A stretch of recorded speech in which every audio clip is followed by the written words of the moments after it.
You are out here on this leading edge in this magnificent time and space, and you are individually and perfectly being inspired to new desire with all things that you observe and with all things that you experience and with all things that you participate in.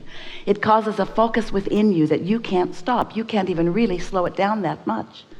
There's a current or an energy. There's a fulfillment of purpose. There is a you being you in this physical body. And what is happening around you, inspiring within you new desires, new calling forth of life force and energy in order to accomplish those desires that are being born within you.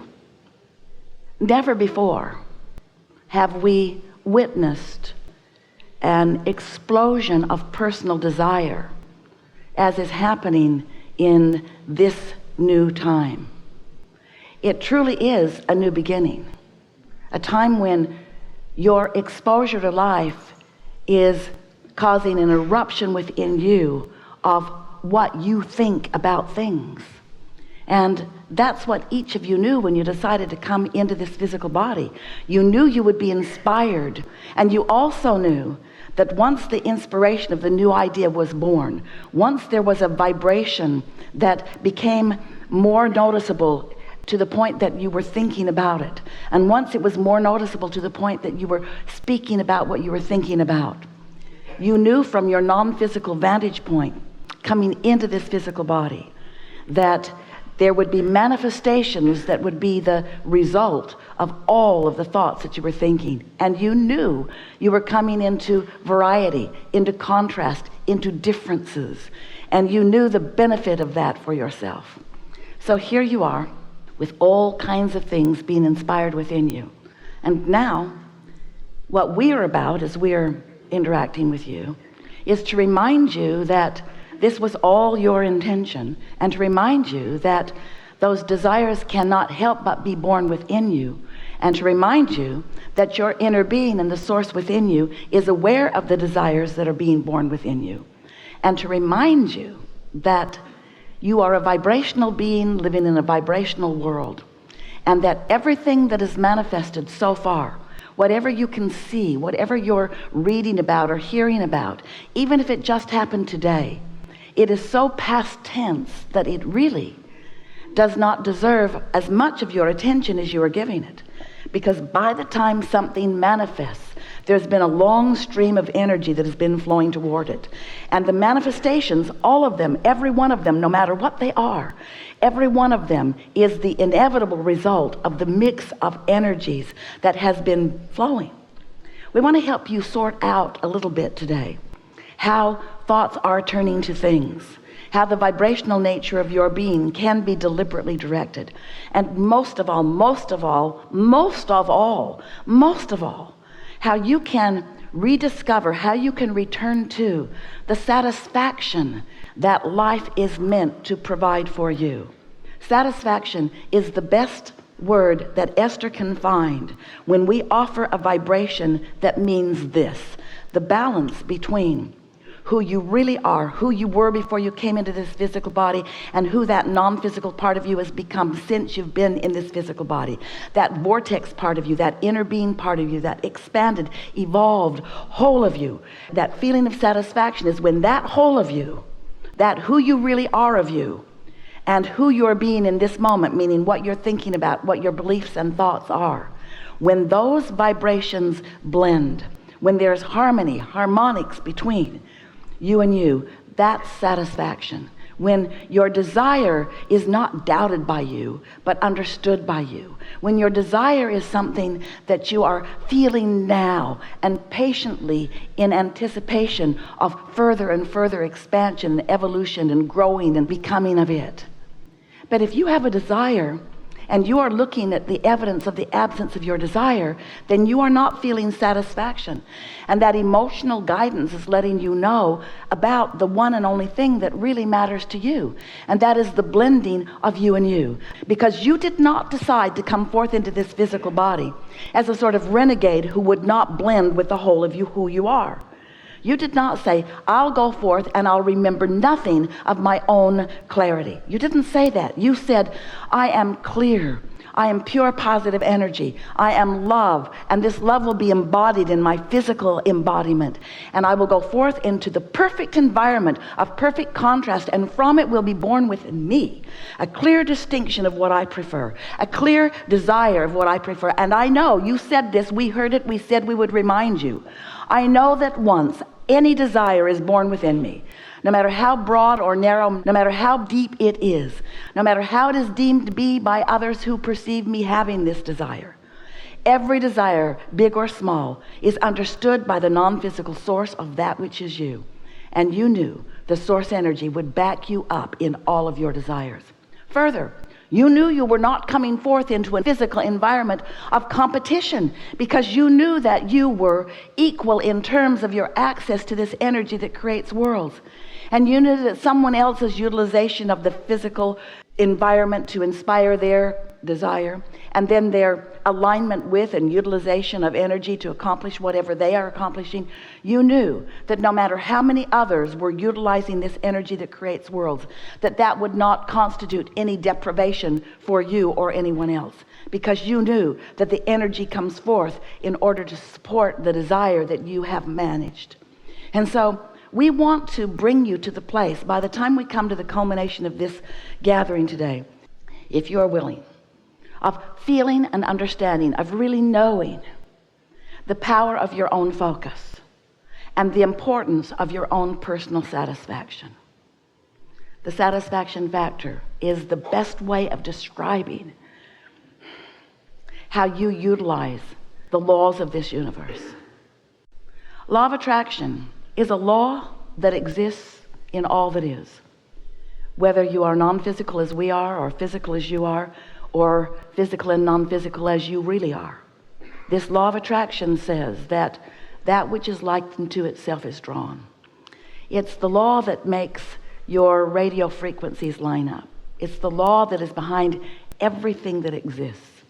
So sometimes you say, well, I'm getting better at using law of attraction. And we say, you don't use law of attraction any more than you use gravity. And we suppose you use gravity when you understand it, and then you create your contraptions, your airplanes and such, that help you to defy it for a little bit. But law of attraction is a powerful law that is constant and steady and always fair. And so it's your job to let your life provide for you your desire, and it's your job to focus in on it until you have clarity about what that desire is. And then it's your job to pay attention to the way that you are feeling, so that you manage your attention to subjects so that you don't get too far adrift from your own desire. It's such an interesting thing to watch you with a very clear stated desire about something and then listen to you state the opposite. And the reason that you do that is because the new desire is in the state of becoming, and what you're observing has already become the other things that you've been in the state of becoming about, just not this new thing. So when you take score of the manifestation before those thoughts have turned to those things, and you see the absence of those things that you desire, then you speak most often, because you are so enamored with your physical awareness of life, what you're seeing and hearing and smelling and tasting and touching, you want to call that your reality. And we want to call it, we want to make this distinction with you. It is your manifested reality, but it is far from your reality. And it is a scanty part of the reality that it really is. We want to call your attention to the vibrational reality, to the vortexial reality, to the reality that you've already created. We want to call your attention to the reality that is in the making, that will manifest. Oh, it will manifest, and you will have opinions and judgments and responses to the manifestations. But if you could get your attention off of those manifestations for more of your time, and put your attention upon what you're doing with your energy, you would have more control of your own manifestations. That's all we're saying. So for a little while, we called this gathering the science of deliberate creation, but you got crazy about that. You started behaving about this body of work the way you've been behaving about your work in general, where you just worked too hard about the thoughts that you were thinking. When you caught wind of the idea that your thoughts create, at first you liked that before you found out you can't control your own thoughts. And then you started panicking as you try to suck them back before law of attraction got hold of them. But too late, law of attraction gets hold of them right away. And so we want to show you how you can become more anticipatory of good things coming to you and to the others who you care about. I want to show you how you create your own reality and how much more easy it is than most of you have been making it out to be. So then, as we saw you panicking about the science of deliberate creation, we thought it was a perfect name. Oh, such a good name. But we can't give it to you anymore because you overreacted to it. Science, because it is always unfolding, it is ever unfolding. Science, because it is ongoing, it is always new discovery, new discovery, new discovery. Deliberate, because you're thinking on purpose. Creation, because you can't stop that. Perfect name. But now we are calling this body of work the art of allowing, and it is an art because you learn it. It's the art of allowing. Today we would like to begin to call it the art of satisfaction, the art of me blending my desires and my beliefs, the art of me blending who I really am with who I'm being right now, the art of satisfaction, the art of paying attention to the guidance within me, rather than trying to get someone else to sort out something and then give you the result of it. How's that working out for you? But it is our desire with each of you that you will soften any resistance to any desire that you hold. Soften any resistance. In other words, the doubt fades while the interest grows. The doubt dissolves while the knowing replaces it. And the result of that is satisfaction. The result of that is a feeling of love, but love is another word that we can't say to you very much because every time we say it, you think we mean what you mean. We don't use the word God either because you've got that all sort of mixed up. There are so many things that you perceive that we understand why you perceive them because you've been basing your perception on watching the behavior of others and even the behavior of yourself. But again, we want to emphasize that's old news. How anything is happening, how anything is behaving, what's going on anywhere with anyone is old news. So whenever you look at old news, do you know what old news is meant for? Old news is intended by you to be the bouncing off place to the new idea. Because it is the new idea in the making that is the greatest satisfaction of life. To have an idea of something that you desire and not be killing it with your doubt is the most delicious state of being. And then to witness universal forces, call it God force if you must, universal forces joining with your flowing of energy toward the gathering of the cooperative components for the results that you seek in terms of manifestation. Please understand, we are not in any way trying to divert your attention from manifestation. You came for manifestation because you are creators, and manifesting into physical form is the most delicious, most extended version of creation.